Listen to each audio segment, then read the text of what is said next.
Bismillahirrahmanirrahim. Assalamualaikum warahmatullahi wabarakatuh.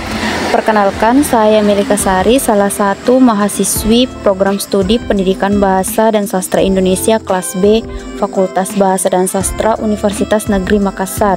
Di sini saya akan menjelaskan mengenai perubahan fonemis, yakni asimilasi dan disimilasi fonemis, penambahan fonem, metatesis, monoftongisasi, dan diftongisasi.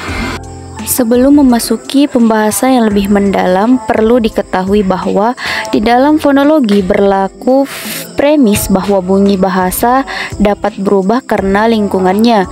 Perubahan bunyi akan disebut sebagai perubahan fonetis bila mana dari perubahan itu tidak sampai mengubah makna. Akan tetapi, bila mana perubahan itu menyebabkan berubahnya makna, dapat dikatakan bahwa perubahan tersebut bersifat fonemis. Dalam fonologi bahasa Indonesia terdapat sejumlah jenis perubahan bunyi. Berikut ini setiap jenis perubahan bunyi itu diuraikan satu demi satu secara terperinci. Yang pertama, asimilasi. Asimilasi adalah perubahan bunyi dari dua bunyi yang tidak sama menjadi bunyi yang sama atau yang hampir sama. Hal ini terjadi karena bunyi-bunyi bahasa itu diucapkan secara berurutan sehingga berpotensi untuk saling mempengaruhi atau dipengaruhi.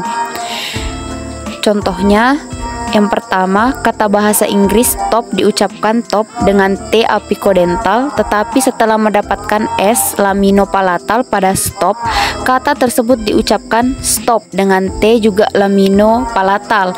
Dengan demikian dapat disimpulkan bahwa T pada stop disesuaikan atau diasimilasikan artikulasinya dengan S yang mendahulinya sehingga sama-sama laminopalatal.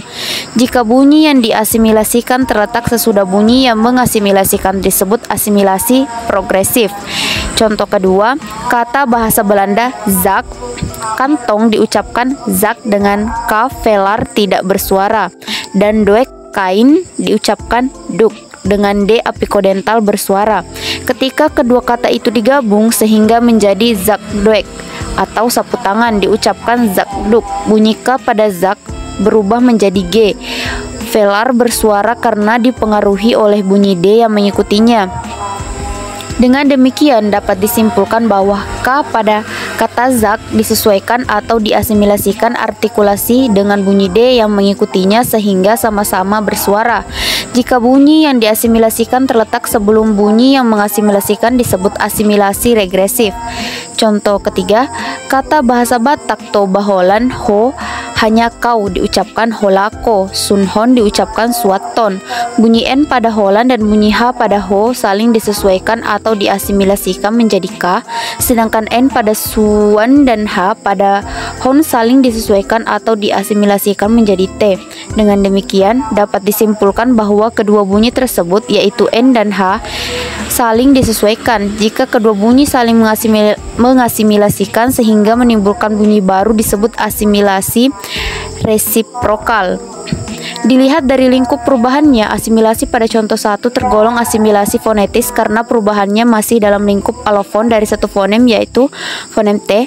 Asimilasi pada contoh 2 juga tergolong asimilasi fonetis karena perubahan dari K ke G dalam posisi koda masih tergolong alofon dari fonem yang sama.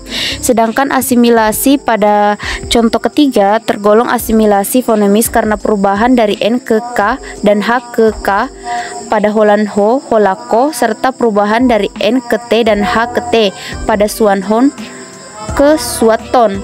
Sudah dalam lingkup antar fonem, bunyi N merupakan alofon dari fonem N, bunyi K merupakan alofon dari fonem K.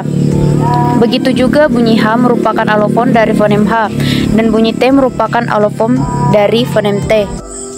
Selanjutnya, disimilasi. Kebalikan dari asimilasi, disimilasi adalah perubahan bunyi dari dua bunyi yang sama atau mirip menjadi bunyi yang tidak sama atau berbeda. Contohnya yang pertama, kata bahasa Indonesia belajar berasal dari penggabungan prefiks ber dan bentuk dasar ajar. Mestinya kalau tidak ada perubahan menjadi berajar, tetapi karena ada dua bunyi R, maka R yang pertama diperbedakan atau didisimilasikan menjadi L sehingga menjadi belajar. Karena perubahan tersebut sudah menembus batas fonem yaitu R merupakan alofon dari fonem R dan L merupakan alofon dari fonem L, maka disebut disimilasi fonemis. Contoh yang kedua, secara diakronis, kata sarjana berasal dari bahasa Sanskerta sajana. Perubahan itu terjadi karena adanya bunyi J ganda. Bunyi J yang pertama diubah menjadi bunyi R sajana ke sarjana. Karena perubahan itu sudah menembus batas fonem, yaitu J merupakan alofon dari fonem J dan R merupakan alofon dari fonem R, maka perubahan itu disebut disimilasi fonemis. Contoh ketiga, kata sayur mayur adalah hasil proses morfologis pengulangan bentuk dasar sayur. Setelah diulang, S pada bentuk dasar sayur mengalami perubahan menjadi M sehingga menjadi sayur mayur. Karena perubahan itu sudah menembus batas fonem, yaitu S merupakan alofon dari fonem S dan M merupakan alofon dari fonem M, maka perubahan itu juga disebut disimilasi fonemis. Selanjutnya, penambahan fonem. Proses penambahan fonem adalah penambahan fonem pada suatu morfem sebagai akibat pertemuan suatu morfem dengan morfem yang lain. Proses penambahan fonem terjadi karena adanya pertemuan morfem men dengan bentuk dasar yang terdiri atas dua suku kata. Fonem tambahannya adalah G, sehingga men berubah menjadi menge. Misalnya, contoh pertama, men tambah bom, mengebom. Contoh kedua, pen tambah cat, pengecat. Selanjutnya, metatesis.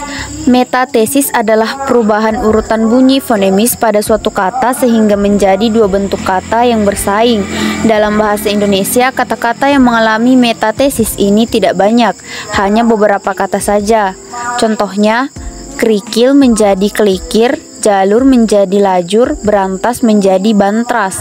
Metatesis ini juga bisa dilihat secara diakronis. Contoh lainnya, seperti kata lemari berasal dari bahasa Portugis almari, rabu berasal dari bahasa Arab arba, dan rebab berasal dari bahasa Arab arbab.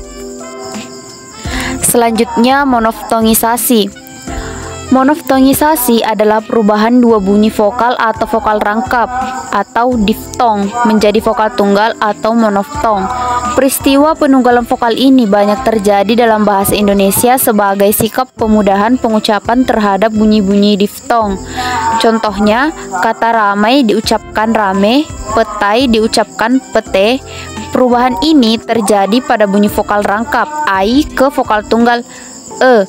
Penulisan pun disesuaikan menjadi rame dan pete. Contoh lainnya itu seperti pada kata kalau menjadi kalo, danau menjadi dano, satai menjadi sate, damai menjadi dame.